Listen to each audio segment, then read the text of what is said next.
palibasa, wala na ako sa City Hall. Sila-sila na lang nagpapakinabangan.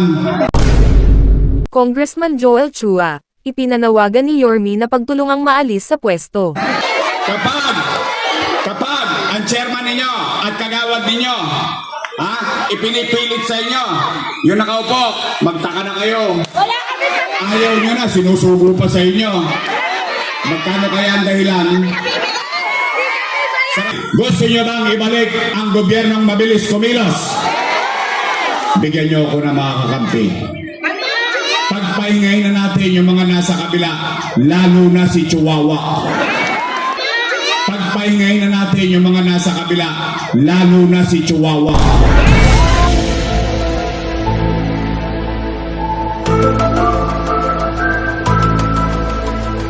Si Chihuahua, nagtatapang-tapangan lang yon. Nangihiram ng tapang salak. Ibig sabihin ba, nakainom siya pag uma-attend ng huwadcom, kaya pala halos di na maidilat ang mata. Pero kayo, tatanungin ko na kayo diretsahan. Nakita nyo na ba dito yan ng normal na araw? Nabisita ba kayo niyan dito? Pag may sakit kayo? Wala! Bakit? Doon busy sa huwadcom.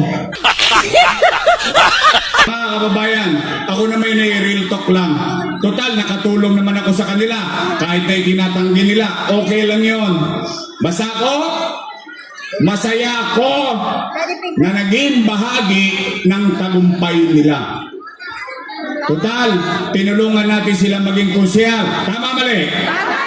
Nanalo, di ba? Pinababa natin kapatid, pinatakbo natin congressman. Nanalo, di ba? Total, tayo naglagay. Pwede ba tayo na rin magtanggal sa kanya?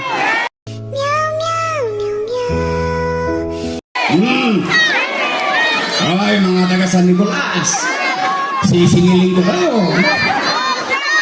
O kanina, may mga nagpunta rito, mga national candidate. O ako naman, natutuwa ko.